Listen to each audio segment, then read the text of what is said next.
I've been playing pickleball for 4 years, and it's the most fun sport I've ever played. Though I didn't get into pickleball to win tournaments, I was interested in trying them.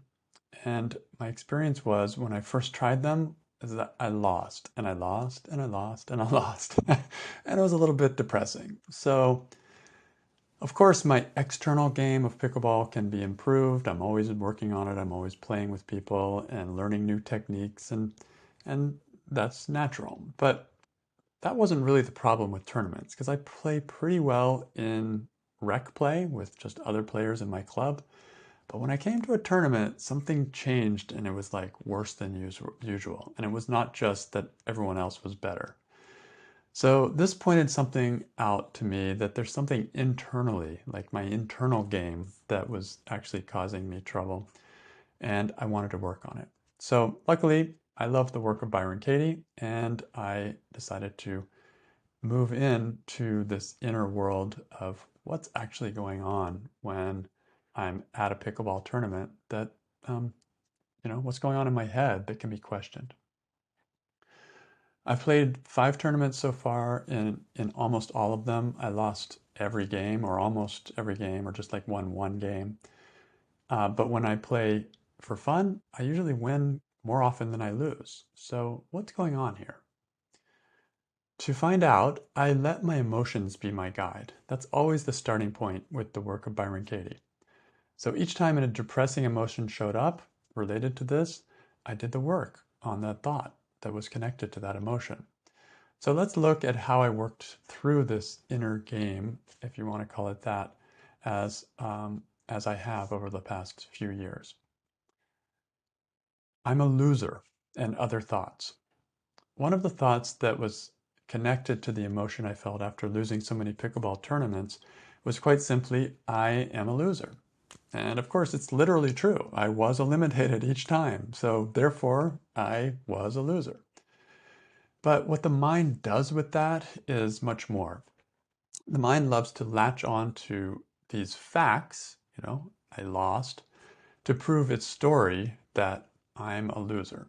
Um, it takes those facts and exaggerates and distorts them into something far worse. Not only did I lose in the tournament, but I was a loser in general. And that meant I cannot play the game at all. I'm no good at other things too. It's basically shameful for me to be me. Exaggeration. Of course, when I questioned these thoughts, I could see through my mind's exaggeration. That's the beauty of questioning. Just because I lost doesn't mean that I'm a loser. But my mind kept believing it. And the more I lost, in further tournaments, the truer it felt. And it sort of, the proof started building up that maybe I really kind of suck at pickleball.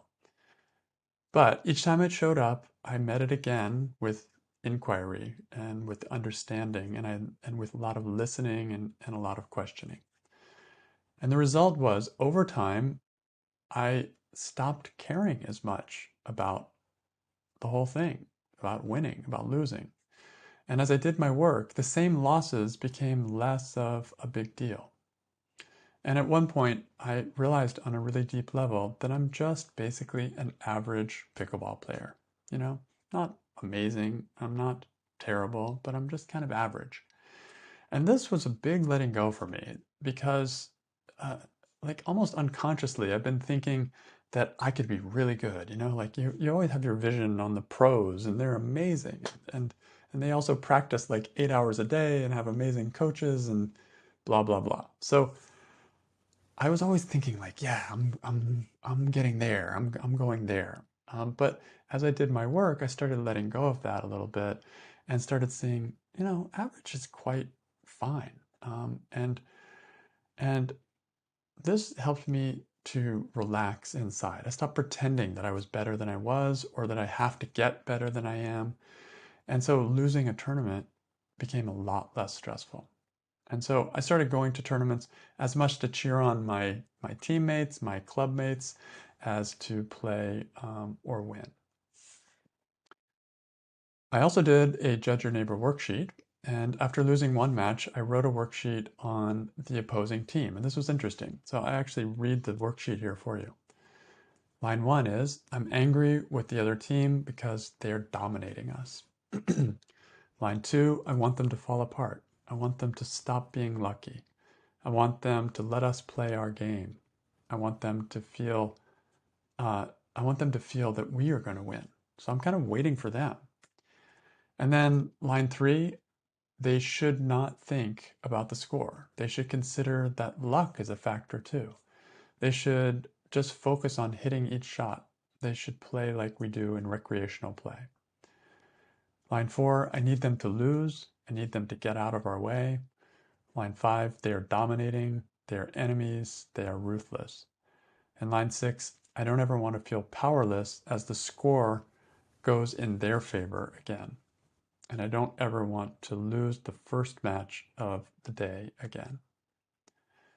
As I worked through these concepts on this worksheet, and I took a couple weeks to do this, just questioning one of these every day, and as I turned them around, I discovered that I was actually waiting for permission from the other team to let us win. It's kind of an awkward place to be. And this is actually an old pattern for me of trying to stay safe by appeasing others. I give the other team all the power, and then I wouldn't let myself win without their permission. This is all like almost unconscious in my mind. So as I did the work and I started seeing this, it allowed me to shift back to my own business and give myself permission to win and give myself permission to be more aggressive in my play. And this was a big change going forward. Letting go. Another thought that was holding me back was a desire to be careful. I was playing really conservatively, trying not to hit any balls out and let the other team make all the mistakes, which is great in theory, but turned out to be not so great in practice for me. The result of this kind of carefulness was that I was only ever playing at about 70%. And ironically, a lot of my normal shots didn't work at that pace. I actually hit more balls out with this mindset. So when I informally questioned this idea and allowed myself to play hard the way I normally do, I could feel my heart relax. I was back in my element. I didn't worry that I was making some errors, and I wasn't trying to be careful. I just put my heart back into the game, and that's when we won. One last underlying belief. One other stressful thought that I questioned informally over a couple of weeks was the thought, I want to win gold. This again was an ego thought, the idea that I am really good, I'm a great player, and there's something wrong if I'm not winning. Letting go of this idea was very freeing. I came back to just being me, not amazing, but not bad either. It changed how I thought of tournaments completely. I just came to play with my club and meet players from other clubs. And this took the pressure to win off of me and allowed me to just play and have fun. And that's when I could really engage and enjoy the play. And when I won the bronze medal, I was completely satisfied with it. Gold was not even needed. It's like I wasn't there for that anymore. The random factor. In the end, I see tournaments much more clearly now. I see them as actually fairly random. You never know who will show up. So in reality, a medal doesn't really mean that much. Now I'm over the need to win, but I'll still play some tournaments just for the fun of it because it helps my game, both outer and inner. The result is a feeling of confidence and healthy detachment, a feeling of being at home with myself. Want to use life's experience to find yourself?